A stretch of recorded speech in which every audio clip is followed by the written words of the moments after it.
Hello, everybody. Welcome to Bayou Bets. It is Thursday. It is November the 16th, 2023, and we are set to get going here. Thomas Casale alongside of me. I'm Jim Derry, and we're going to get going. Caesars Sportsbook, we'll remind you, is the official odds partner of bet.nola.com, and we ask you to subscribe to the YouTube channel, the Bayou Bets YouTube channel, so you can always find out when we're going live, because we got a weird schedule coming up. We usually on Monday and Thursday. Next week, it's going to be Monday and Wednesday. Datitude is also going to be on Wednesday morning on a weird week. So please subscribe to the Bayou Bets YouTube channel, and you will never have to wonder when we're going on. You'll be notified live. Thomas, what is going on this afternoon? Not too much, Jim. Got the Saints bye week this week, so it's kind of a weird one, like you said. LSU playing Georgia State, but hey, we're getting ready for next week, feast week, Thanksgiving week. Looking forward to it. It is our feast week too. We're gonna try to cram 5 days of work into 3 or 3.5. We're going to do it somehow because we got a lot of stuff to show you over the course of the next, week or so, because we really can't take a huge break over Thanksgiving because it's one of our busiest times of the year, and it is what it is. And so we get started today. We tell you our topics. Of course, we're going to talk about the Saints roller coaster going up and down, kind of talking about we've already kind of given you a review, and on Datitude yesterday, Larry Holder and I gave you grades. Thomas and I today are going to talk about maybe what we expect in the second half. Do we expect anything different, more of the same, why we think the way we think? That's coming up. Also, LSU and Tulane, as you see on their big favorites. Jayden Daniels, how much are they going to be watching Washington play Oregon State? Jayden Daniels, how much is he going to play in the game against Georgia State? Is he going to play too much? Is Brian Kelly going to risk too much? We'll talk about that. Also, Tulane, a big favorite again against Florida Atlantic. Are we believing? Are we not believing? And then we pick our 3 biggest games of the week. Obviously, you see one of them is Washington and Oregon State, more like Michael Penix against Oregon State. And then Philly, Kansas City, and a Super Bowl rematch on Monday night. And then we'll talk about Jets and Bills. Also, that's on Sunday as well.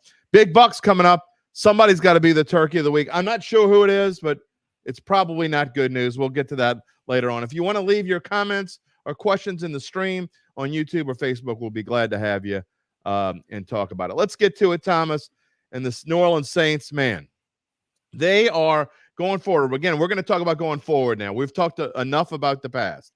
We're going forward. The Saints are going to be either pick 'em or they're going to be favored. And as of now, and all but one of their final 7 games, that one being Detroit. And even that Detroit game, Thomas, they're only right now a 2 to 2.5 point underdog, depending on where you look and where you can find it. But man, I don't know. It's such a weird team to try to figure out the rest of the way. Yeah, and as we were talking about earlier, you and I, Jim, is that a lot of their lines have been like 3 or less all season. So they've been in a bunch of toss-up games, and they got more coming up. Listen, you kind of said this to me a few weeks ago, so I'll give you credit. You said, this team is what it is. And someone like me who wasn't even here months ago, I bet the Saints to win the division because I thought they'd win it by Thanksgiving, to be completely honest with you. And I also bet them to win the conference. I thought if there's going to be a team that kind of comes up, I thought the Saints had an easy road to get to the playoffs. So I think maybe one of the issues is maybe even objective people like myself were a little bit too high on this team coming into the season, where, you kind of cover them real closely. And you told me, you said, listen, this is the team. It's not going to change like that. Like against the Falcons, we're not going to see the new Saints. It is what it is now. And it kind of gets to me to where I know I've had my moments where I've been a little peeved, and it's more because when I get ticked off, it's because they just do the silliest things. The play calling just changes for some unknown reason. They go away from what works and go to what has proven to not work in the past. They continue to do it over and over again, which is why I'm baffled. But you know what? It is exactly. I don't understand why, someone said in my stream today, how could anyone give the Saints anything other than a D- or an F? Well, they're 5-5. They're probably going to win the division, and they're basically exactly what we said they would be. You can't give the team a D- or an F if they're exactly what you think they should be. You can be ticked off if you want, but you shouldn't be surprised. No one should be, and no one should be surprised going down the stretch if they finish 8-9 or 9-8 and win this division, because that's probably what's going to happen. Yeah, I think, Jim, here's where you give them the F. If they don't win this division, that's that's an F plus, right? Or this division is so bad. It's just so. I mean, Carolina's starting over.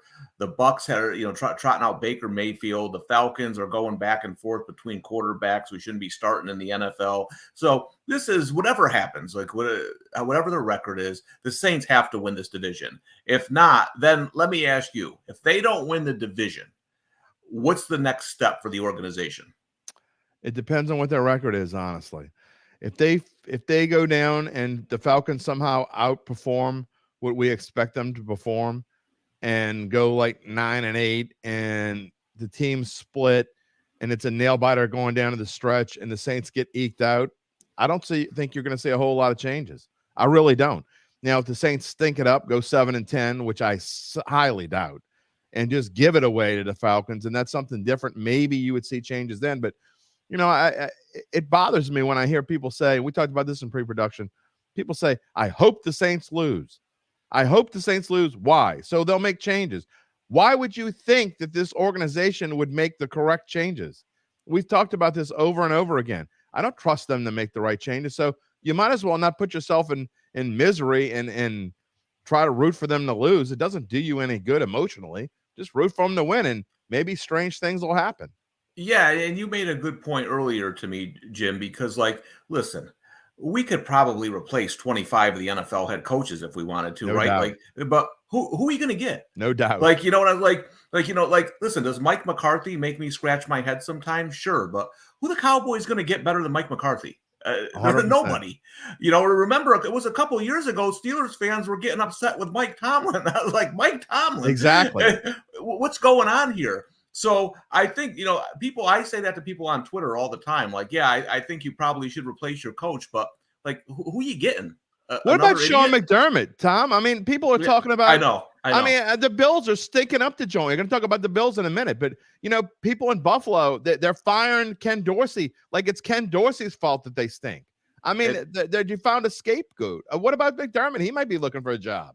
I know it's crazy. I mean, the Bills hadn't gone to the playoffs since 1999 before McDermott got there.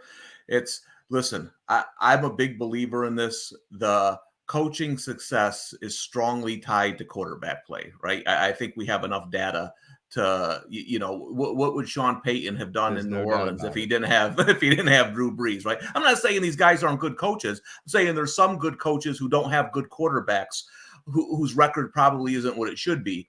And right now in Buffalo, I think, Josh Allen's not playing well. Not at all. And that you can blame whoever you want, but at some point you got to blame Josh Allen. And let me tell you something. The car's been up and down, right, for the Saints. If he had come in here and lit it up, we wouldn't be talking about coaching changes. We wouldn't. You know what I'm saying? So it's easy to say fire the coach, but Harbaugh's not leaving Michigan. He's not. So I don't know who else you're going to get. You got average quarterback play. You got an average team that's 5-5. And you can call them the worst, this terrible coaching staff, but really, other than Carmichael, and I hate keep bashing on Carmichael, but I mean, you just watch me, so inconsistent. But other than that, you got an average coaching staff. You might not want to believe that, but they really are. They're average. I still say they're the best coaching staff in the division. That's not saying much, but I still say they're the best coaching staff in the division. Anyway, look, you asked me what I thought going forward. I think the Saints are still a bargain at -120. I agree with you wholeheartedly in the fact that if they don't win this division, they should blow this team up. Because, first of all, the Bucks, who are just a half game behind the Saints right now, they have a horrendous schedule coming up. Yeah. They have to play 4 of the next 5 games on the road, and they're not easy games by any stretch. So I expect the Bucks to go back into the hole that they climbed out of. The Falcons, meanwhile, look, it's going to come down to Saints-Falcons.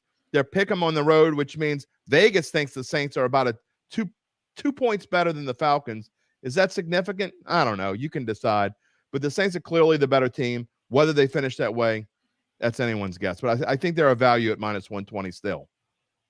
Yeah, no doubt about it. Listen, this is an objective. This isn't just Bayou Bets. We like the Saints. They're clearly the best team in the division. That doesn't mean much. I mean, they wouldn't be the best team in the NFC East. They wouldn't be the best team in the NFC West. But in this division, they are clearly the most talented team. And I still think, listen, like I said, I got them at like plus 115, plus 120 when the odds came out. I'm not even, I know they're 5-5. I'm not even worried about that bet. I wouldn't be worried about it either. And again, I completely advocate betting them at minus 20. And I'll tell you, I tell it the way that it is, the way that I think it is, as Phil Anselmo says. And I think that they're a value at minus 20. I really do. So that's where they are. And going into Atlanta, we'll talk more about the Atlanta game. But to answer the question, the original question of where they go going forward, I don't think it's going to be any different, Thomas, before we move on. I don't think the last 7 games are going to be any different from what we've seen through the first 10. I think they're going to be up and down, up and down. I wouldn't surprise me at all if they beat a team like Detroit, nor would it surprise me at all if they lost to a Carolina. Yeah, no, I agree. Listen, some of these teams after 10 games, you start to get a good feel for when to bet them and what not to bet them. I know you mentioned earlier, like you won't bet a Saints game the rest of the year. I'm with you. I have no idea anymore if they're going to win or lose a game. Not touching them, and I don't have any. I'm not like a lot of people around here. A lot of people will never bet against them and rarely will bet on them. I don't care. If I think they're going to lose, I'll bet against them. If I think they're going to win, I bet on them. And I got to tell you, I just can't trust them. I'm not betting them. I'm not touching them. And an interesting fact we talked about in pre-production, the Saints are one of only 3 teams at Caesars. They don't have a win total for them. They don't have a projected win total. You can't bet the Saints over or under win total. One of just 3 teams. They don't want you to bet on a coin flip because really any number they put up there would be a coin flip, and they don't want you to bet it. So that's where we are. We're going to come back to the Saints before we finish the show. That's going to be how we finish, but we want to talk a little bit about LSU. Want to talk about Tulane, and of course, we're going to have our big buck section coming up in a little bit. All right, talking about LSU, they're playing Georgia State. Huge favorites, 32-point favorites, and I got to say, I don't understand this line. I think that we were thinking of Georgia Southern when I was going through these rankings. Georgia State, I thought they were good in offense. They're not. They're 12th out of 14 in the Sun Belt Conference in passing offense, 9th overall. They can run the football, but LSU, even though it says they're the 13th best defense in the SEC, which means they're the second worst against the run, obviously SEC's major flaw is passing defense. So I don't know how Georgia State's really going to score all that much. LSU probably can name their score, but look, I think LSU is going to win this game super handily. Yeah, this is when you have an offense like LSU, when you play a team like this, we saw it with Army, right? Georgia State's a little bit better than Army, but they can kind of name their score. I mean, the only thing to me that's interesting about LSU right now, and I had mentioned this to you before, I wasn't on last week, if this was next year, they're 15. So they would be playing right now for a potential spot in the playoffs. That's right. And listen, LSU's not going to win it all. We know that. But imagine your first round opponent being Jayden Daniels in that offense. I think that's why it makes the college football playoffs expansion more interesting. But in terms of this game, yeah, I think what you're looking for, I don't think, like we had discussed earlier, unless Daniels goes for 600 total yards again, this isn't going to give him a big boost in the Heisman. If you're rooting for him to win the Heisman, you're rooting for Oregon State. That's where that's going to be. He has a chance to move up if Penix loses, and we'll talk about that more a little later. To your point, imagine if this were next year, basically the Michigan-Ohio State loser, you could probably see them playing LSU in the first round. Yeah. So that would give you, if you needed any extra impetus to win, not that you need any if you're Michigan-Ohio State, but you think if you lose this game, not only are we out of the top 4, but now we got to play LSU. Right. That would scare them to death. I promise you. So it is going to be interesting next year. And look, we asked the question: will LSU, will Brian Kelly, will they play with fire just to up Jayden Daniels' stats? I mean, because you said in pre-production, I agree with you for the most part that the Heisman Committee voters are not going to put. They're going to put very little stock on this game. But that being said, if Jayden Daniels were to have another 600-yard game or so, how much can you ignore it if he puts like back-to-back 600-yard total offense games together? No, you're right. I will say this.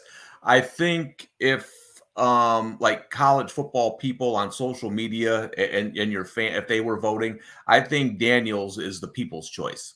I think most people agree that he's probably had the best season of any player in the country, and that's what the Heisman is supposed to go to. The problem for Daniels is if Washington and Oregon keep winning, they face each other in a massive game for the Pac-12 championship, and that's probably the winner. That's probably going to win the Heisman, and Daniels is going to come in second. But if I had a vote, I would vote for Daniels. I think he's been. Listen, LSU win 4 or 5 games without him. I think. I mean, he's been unbelievable. Tom, you know what the problem is? The problem is old fart sports writers like me who have been in this business and make up their minds in like October. Yeah. And they look forward and they say, you know what? The winner of that Penix Knicks game, that's got to be the Heisman. And they make up their minds and they don't care what Jayden Daniels does, and they don't adjust their ranking. So that's my problem with the look. I've been a member of the media for 33 years. It bothers me, though. It bothers me that the media gets to say so. And then you got people that they aren't even watching LSU games. Just think about all the people that are, if LSU's playing someone at the same time and as Washington's playing, and they might be watching the Washington game and they just see highlights of LSU. You can't watch all these games. It's not like the NFL where you can literally go back during the week and at least watch, the 45-minute version of every game. Like I try to. But you can't do that in college football. No, you can't. And, one of the things I always thought was laughable was having a coaches poll. A coaches poll? The coaches don't know anything about these teams unless they're playing them. You know what I mean? Like coaches send interns to vote for them in these coaches polls. And, that's a good point about the Heisman is that I think a lot of these voters, I don't want to say a lot, but some of them, they're basing their vote off a couple of games. Right. Mm-hmm. And I never understood why 3 losses means anything. Like, listen, if LSU Tim Tebow won it, right? Well, Lamar Jackson. Listen, if LSU won 5 games this year, then I think you eliminate Daniels because he didn't do enough to get his team. But 3 losses in the SEC like that eliminates you. That doesn't make sense to me. It never has. Well, in all 3 of their losses, 2 of them came to top 6 teams. And one of them came to a top 13 team. So all 3 of their losses are against teams that are in the top 13 currently. So, I mean, it is what it is when you play in the SEC. Nathaniel says, talking about a Saints coaching makeover, but he's also saying LSU needs a defensive coordinator. Do you think that happens maybe in the offseason? I think, I don't know how loyal as Brian Kelly is to people. I don't know him well enough. He hasn't been around long enough, but I would think that's a change they got to make. I do, and I think what happened at USC it will help because there was no way Alex Grin should have come back as defensive coordinator, but Lincoln Riley and him are friends, and he brought him back. And listen, it's been a complete disaster at USC this year, and you can't bring back this guy if you want to beat Alabama. Listen, Texas A&M is paying Jimbo Watt $90 million not to work because they want to beat Alabama and Georgia. That's what the SEC is. And I think no matter how loyal you are, you have to look at this defense. And I agree with you. They don't have the horses. They don't have the horses. My problem is the missed tackling, the complete missed assignments. That comes down to coaching. Same with USC. And I think that's what you have to look for because I think LSU is on the right track. I thought they overachieved last year in Brian Kelly's first year. Like you and I know, listen, Coach O, we love Coach O, but let's call him Recruiter O. Recruiter O, not Coach O. Right there. We get that player right. That guy good. That guy can recruit NFL teams. But, I think next year, LSU is going to continue to improve with better recruiting classes under Kelly. And I think they're heading in the right direction. I love Joe Burrow, Justin Jefferson. I love him. All right, let's move on. We'll see what happens with LSU, Georgia State. But if it's 31-0 and it's the middle of the 3rd quarter, you got to get him out of there. I know what you're trying to do, but I just don't know that you're going to change enough minds to risk hurting a quarterback when you're still going to play in a pretty good bowl game and probably against a really good opponent is my guess. So let's don't hurt Jayden Daniels. Although that being said, these days you don't know who's going to play in a bowl game and who's not. So there's that as well. All right, Tulane. Not going to spend a whole lot of time on Tulane, but What the heck is going on with the Greenway? They need to win by 3. They win by 3. They need to win by 2. They win by 2. They need to stop a 2-point conversion against a really bad football team in Tulsa. They do that. I don't understand it. This is the game, though. If you look at the stats and where the teams match up, I mean, this has got to be the one, right? We keep saying that, but Tulane should be a 20-point favorite over Florida Atlantic. I mean, so the Vegas has figured out, look, we're going to stop doing it. We're going to stop giving free money to these bettors that keep betting against Tulane. This spread is completely and utterly out of control, and I'm not joking. This should be double this. If you look at these numbers, this should be 18.5 to 20, but yet, like I said, Vegas says, we're not giving you double digits anymore. Yeah, and FAU, a lot of people like them coming into the year. They lost their starting quarterback early on, haven't been the same. The thing about Tulane and what you want to look for is this. I bet UTSA a long time ago, plus 450 to win the conference. My thinking was, I think they could go to that last game of the year with a shot against Tulane. That's probably going to happen. UTSA a month ago looked like garbage. They're starting to play a lot better. Tulane's got to get ready for that game now. You know what I mean? I agree. I think sometimes they're uninterested, but you got to start that. They got 2 big games coming up against UTSA. Then if they win that, the championship game, and it's got to start this week. Because I was shocked. That game against Tulsa, I don't know, man. I think we could find some people, put them together and compete with Tulsa. That's embarrassing. It's embarrassing. And they got to get it together this week. I'll say this. If they struggle this week again, I don't know if they can just turn it on. I agree with you. And I would be feeling better about my futures bet with the Roadrunners. Yeah, I never would have thought I'd take UTSA, but I'm with you. If they don't look good this week, I think you got to take UTSA. And look, you got them at plus 450. You can still get them at plus 400 at Caesars Sportsbook, which, by the way, is the official odds partner of bet.nola.com. And I think that, maybe that is a decent value because, like you said, they've been playing much better football as we go along. And I tell you something else. I think Memphis at plus 1,200 is a decent value as well, because if they beat SMU this week, they get themselves back into the conversation because I don't know. I just think it's a possibility. Again, we're always looking for value. There's no value in Tulane or SMU, in my opinion. The second two, there is a little bit of value. So we'll see how it goes. Yeah, Memphis gets SMU at home this week. And, over the last couple of years, Memphis has been a different team at home than on the road. Would not surprise me if they win that game and get into that title game. And listen, you can't really hedge at plus 140. You get plus 1,200 and they get in that title game. There's ways you can lock in money. Yeah, and if you think back, really, Tulane-Memphis, that second half of that game was the last time Tulane played a really good half. I mean, they were losing at halftime and then just stormed through and beat the doors off of Memphis in the second half, but they weren't playing well early on. So, look, we're going to move on, but before we do, Mark's got a question. Can the Pelicans beat Jokic tomorrow night in New Orleans? Tickets are expensive right now. That's because everybody wants to see the Joker. I don't know. Look, I don't have a lot of we're not even using them as a topic. We will talk about the Pelicans next week when the Saints are coming back from the bye. So Monday, I've got shows Monday and Wednesday next week. We'll talk about the Pelicans on Monday, I promise. But I got to be honest, I don't know. I'm not going to be rushing in the window to bet on the Pelicans right now. I'm just saying that. All right, let's move on because I do want to talk about our marquee games of the week before we give our big bucks segment and reveal the turkey of the week and tell you who our best bets are of the week. But we got some good games this week, Thomas. We talked about Penix against Oregon State. If Penix doesn't win this game, I know some people don't think he's out of it, but I do.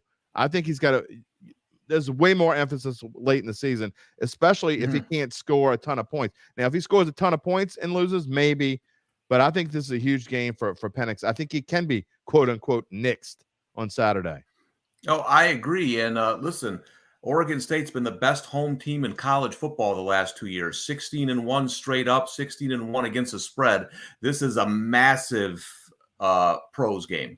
They're all over the Beavers. I will say this. We'll talk about this on Big Bucks, but Washington has been dying to lose for the last month. They've been begging people to beat them. I agree. They better come with their A game because that Oregon State defense is fast. It puts pressure on the quarterback. So, again, if you're just an LSU fan, if you're a Jayden Daniels fan, you want to keep your eyes on this game because if Penix loses, I think it comes down to Bo Nix and it comes down to Daniels. And keep in mind, Bo Nix still has games against Oregon State and then probably Washington again.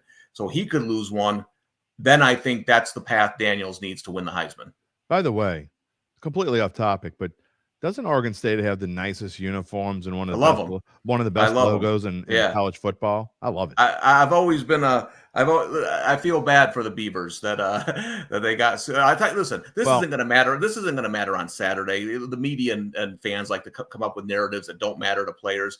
They don't care that they're not going to be in the players on Saturday aren't going to think, hey, we're not going to be in a conference next year. Let's go out and win. But listen, if it did happen, if Oregon State wins the Pac-12 this year, they would be extremely happy with that.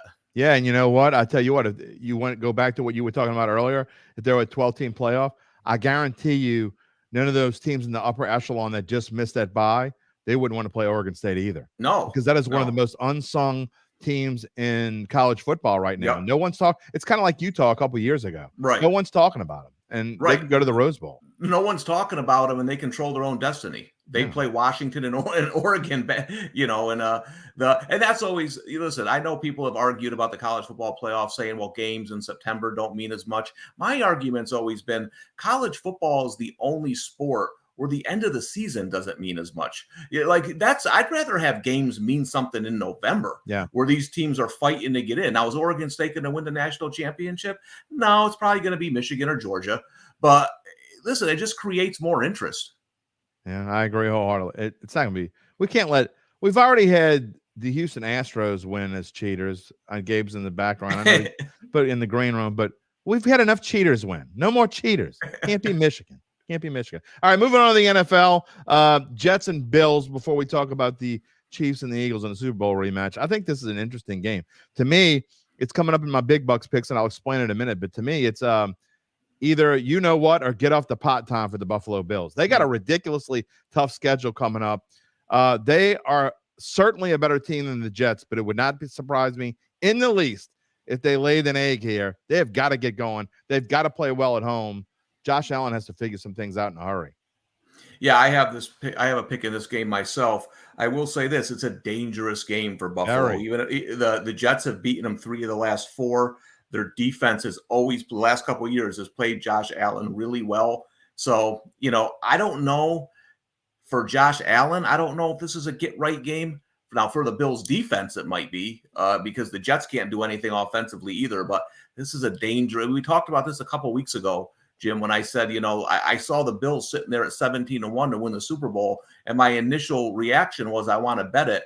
Then I kind of looked at the team and I said, something not right here. It just doesn't feel like a Super Bowl team. So we'll see if they get back on track Sunday.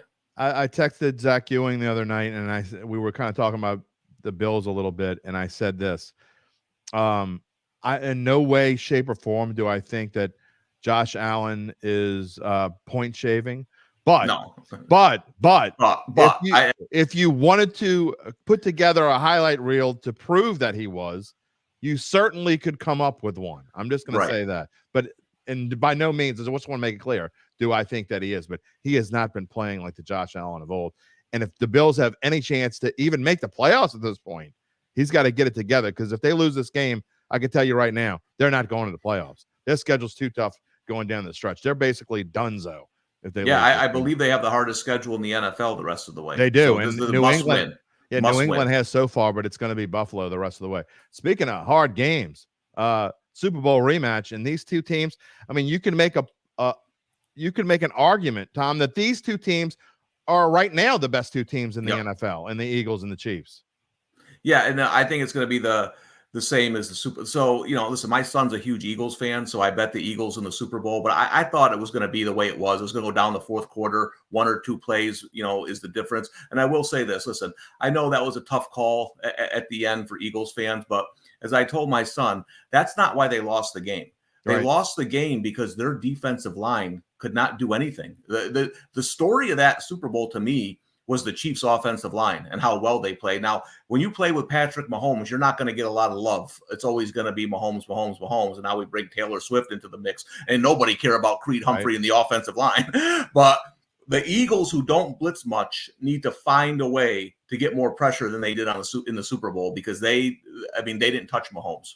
Well, I can tell you that this game is in my big bucks, so I'm not going to go too far into it. We're about to get into the big bucks, but I would tell you this, and I don't think it's come out enough, but I think this is the game where you really notice that Shane Steichen and Jonathan Gannon are not on the sidelines. And I think that's what the Eagles have missed. And even though they only have one loss, this team is nowhere near as good as they were last year, at least not right now. They might be later on, and something's not right with Jalen Hurts. It could be definitely hurt, I think, too. His knees bothering him. And no, but I agree. I think more so, I think they miss them both. I think more so on the offensive end. It hasn't been nearly as imaginative or creative using their pieces as it was last year. And I think that's hurt them as well. I agree wholeheartedly. All right, let's bring in the guys as we get to the big bucks segment. This is the fun time, at least for three of you. Maybe not for me. I mean, come on, man. Really? I mean, it couldn't go. There's so much red on this screen. I don't even know where to start. It's so bad, but it's bad. And Spencer just avoided being the turkey. What do you got to say for yourself, Spencer? I've been very lucky to have not been the turkey this year, because I've had several weeks where I've come in second to last, but hey, not the turkey, so I'm okay. Yeah, and that damn push got me, and then, I don't know. So that's the order we're going to go in. It's going to be me, Spencer, Thomas, Gabe, and I got to wear this stupid thing on my head just in time for Thanksgiving. I earned it, though, I got to say. I don't know. Anyway. All right, let's get to my picks of the week. Look, I think the biggest gift on the planet in the NFL this entire season is coming up on Sunday. And the only reason why I didn't make it 44 instead of 30, and why I made it 33 and not 44, is because last week's big money line parlay that can't miss shied me away and made me a little skittery. I know that's not a word, but I'm using it today. Skittery. That's my new word of the day. So, look, I don't care DTR or who's quarterback in this team. I actually think Deshaun Watson being gone for the season, I said this 3 weeks ago. At some point, Kevin Stefanski is going to find a way to put him on IR. He's nothing but a distraction. He's a distraction no longer. I actually think the Browns are going to get better going forward. The Steelers have no business being a pick'em in Cleveland. Zero business being pick'em in Cleveland. Panthers, Cowboys, this is a trap game, boys and girls. The Cowboys look, Thomas can tell you, they don't play as well on the road. Mm-hmm. I think the Cowboys are going to win this game, but if you're telling me that you're going to give me double digits in the Panthers, this is one of those make or break games for the Panthers. I think that they either go into the oblivion abyss of going 1-16, which is a possibility, or they start fighting. And I think this is the game where they fight. Again, I don't necessarily think they win the game, but I think they make it a lot closer than people expect. My teasers have been doing okay. We lost one last week, but look, like I said with Buffalo, it's now or never for these guys. And then tonight, the other half, I think Cincinnati-Baltimore is a close game. I don't know who's going to win the game, but I think it's going to be really tight. You want to give me 9.5, although I like to bet it when it was 10. And then I'm going to do a team total. Bucks under against the 49ers. I wanted to take the Bucks, but I just can't. I know I don't want to be Aunt Mabel and take the 49ers, but I really like the Bucks in this spot at plus 12 now. But I just can't do it. I just don't think they're going to score, though, either. The San Francisco run defense is incredible, which means it's a Baker Mayfield game. I don't see Baker Mayfield putting 2 touchdowns up against this team. And then last, my money line parlay, the primetime games on Sunday, Denver, I'm buying it. And I'm fading Minnesota as much as I'm buying it. I already told you I like Kansas City to beat Philadelphia in the rematch. All right, Spencer, you're up. All right. I'll go with a chalk favorite to start in the Lions over the Bears. I just don't see the Bears coming anywhere close to Detroit in this one. I almost got greedy and then did an alternate line. But I was like, you know what? I'll just play it with the 7.5. I think Detroit will win this pretty comfortably. Jared Goff, much better at home, and they're facing I don't care that Justin Fields is back. The Bears still stink. So give me the Lions with the points there, or laying the points. I got a over-under here. Raiders at Dolphins under 46.5. Raiders defense has been pretty solid this year and has been even better with the interim head coach Antonio Pierce. So I think they'll give the Dolphins offense a little bit of trouble. And I don't really see the Raiders offense doing a whole lot with Aiden O'Connell against a solid Dolphins defense. I like the under there. Then for my teaser, I'm with Jim on the Bengals plus 9.5. Not sure if they'll upset Baltimore, but I feel good about them covering. And then Jacksonville -1 over Tennessee. I think Jacksonville bounced back this week after that rough showing last week. And then got the Steelers. I'm opposite Jim here. I got the Steelers because I just feel like the Browns are in a bad spot here. Just lost Watson and 1-2 in a row. They just always seem to find a way to screw it up. And the Steelers, even though they're not as talented as the Browns, they seem to find ways to win. So I'll take them on the money line here. And then got a 3-team college parlay, all chalk favorites. Got Tulane over FAU, Georgia over Tennessee, and Mizzou over Florida. The only input I will put in before we get to Thomas is you bet a Dolphins under against a bad team at your own peril. They could. Hey, man, I'm believing in Antonio Pierce. I'm believing. We'll say you might be right. All right, moving on, Thomas. Which one of these are you going to lose by the hook this week? Yeah, it's good. I'm trying to stay away from point spreads with a half a point, just so, so I don't lose. So Army's getting 4 in that game. They're +4.5. Yeah. That's a mistake. It's +4.5. My bad. So the thing about that is, Coastal Carolina's got a lot of injuries. Their top 2 quarterbacks might not play in this game, and they also struggle against the run. I think Army can kind of mush this game up and keep it close. Listen, I'm with the Sharps this week. I've been waiting for this Oregon State-Washington game. I don't love that it's 2.5. I thought it would be more close to pick 'em, but the money has just come in and driven it up. But I honestly think Oregon State could win this game easy. So I think the Jayden Daniels lovers out there might be in for a happy night in that game. Listen, we guys picked this game last week. I told you I took it off my sheet, the 49ers Jaguars, and then we joked it was the lock of the century. Well, it was the lock of the century. Jacksonville's not in their class. We saw that.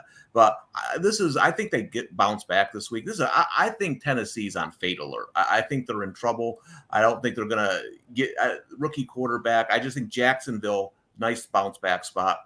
So my buddy, who's a huge Jets fan, said, put it all on the under this week. Every cent you got, put it on the under. Now, keep in mind, this guy hasn't won a bet in 2 weeks. So to quote the manager from Major League, I got a hunch he's due. So I'm going to go. My lifetime percentage betting unders has to be about 12%. So we'll see how this works out. But I'm going Jets Bills under. And then I played a teaser. Listen, I agree with Jim about the Steelers. They got to be the worst division leader coming into the, what are they, 6-3, whatever they are, 6-3.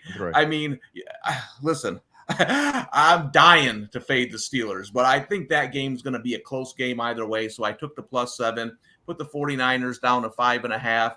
And again, I think whoever wins the Chiefs-Eagles game, it'll be close. So I took 8.5. Yeah, that's an interesting 3-team teaser for sure. I don't know. Cleveland scares me because I don't know if they're capable of blowing the over-under is 33. So whenever you're talking about an over-under of 33, which is crazy, you got to like a teaser either way you go. So, yeah, I mean, that's probably a good spot for that. All right. Gabe was the winner last week. He was the only one in green, the only one above 500. And here he goes again. What you got? Yeah, I told you earlier I had a lot of trouble looking at the picks this week. So I went with 2 teasers. I like Dallas -4.5 against Carolina. As you guys mentioned earlier, it's a trap game seemingly. They're begging you to take the Cowboys double digits. So I think the Cowboys will win. I think they're the better team. I think it'll be closer. And then I have San Francisco -5.5 against Tampa Bay. I just, I'm not a fan of playing double-digit spreads in the NFL, so I decided to tease those down. And for my other teaser, I have Arizona +11 at Houston. I'm a Texans fan. I'm realistic. I know this is a letdown spot for them. Kyler Murray's back for the Cardinals. He looked good last week, and I've been to a bunch of Texans games in my life, and it seems every time we play the Cardinals, those games get wacky. So I'm taking Arizona +11. And then you guys already talked about it earlier. Buffalo, they've got to win this one. This is a get-right game against the Jets. I don't quite trust them to win by a touchdown, so I teased it down to 1. Jim, you alluded to this a little bit ago, and this was in your article this week. Steelers-Browns over 33. Only 2 of the past 19 games have gone under 33 between these two. And, I doubted the Steelers offense last week against the Packers. that was one of the bets that screwed me in the end. So I'm going with the Steelers offense this week. I think them and the Browns will go over 33. Another game you guys talked about earlier as well, Memphis. I like them against SMU, especially if you give me 8 points. They're 2-0 against the spread against SMU in their last two. And I don't think SMU is as good as everyone thinks they are. They've played a really weak schedule. They've avoided the heavy hitters in the AAC. So I think Memphis at home has a really good chance of not only covering this game, but winning outright. And then Titans, Jags under 40. Titans are 5-0 on the road, under 6-1 in the last Titans last 7 games. 2 of the last 3 between these two have gone under 40. These aren't two good teams, so give me the under in that game. All right, Big Bucks is over. I can take this thing off my head. Hey, Gabe, that the Texans game I find really interesting because if you bet spots, this might be the worst spot of the year for a team. Sandwich game for Houston, and they're also now they're the hunted, right? Yeah. We'll see how they adapt to that. I do the Survivor Pool picks article, and someone emailed me asking about taking Houston, and I said, man, I just don't like I don't like this spot at all for them. They're obviously playing well, but it's going to be interesting to see how they handle being in that position of being in the playoffs. Exactly. Speaking of your Survivor Pool column, I got to say, everybody loves to jump on the Titans and hate the Titans bandwagon, but you got to remember, they know how to beat this team. I know they lost. I know they lost to them twice last year, but they've won 11 out of the previous 13 before that, and they just know how to beat this team.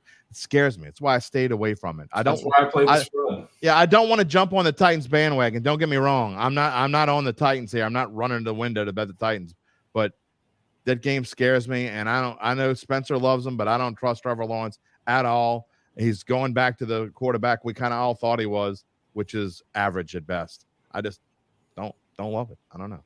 Maybe I'm wrong. You guys can prove me wrong. I was the one wearing the turkey hat this week, so obviously I don't know what I'm talking about right now. All right. Fact that I texted you guys earlier, Justin Fields still has more passing touchdowns on the year. Yep, and he hadn't played in a month.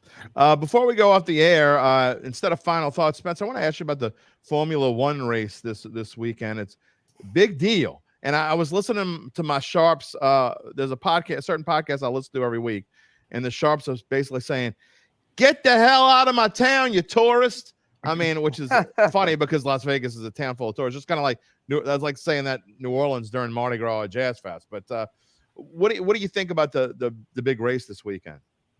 Yeah, I mean, I've been hearing a lot about it. I honestly don't keep up that much with F1. I'm more into American auto racing like NASCAR and IndyCar. So honestly, kind of annoyed by this because it's like, why don't y'all like racing? Why don't y'all like NASCAR and IndyCar? They put out great races every week, in my opinion, a lot better because it's more competitive. F1, it's the same 2 or 3 guys up front every week. It's so predictable. If it wasn't for the Drive to Survive thing on Netflix, no one would give a crap about F1. So I don't know. It's all for show, in my opinion. So I probably won't even watch it.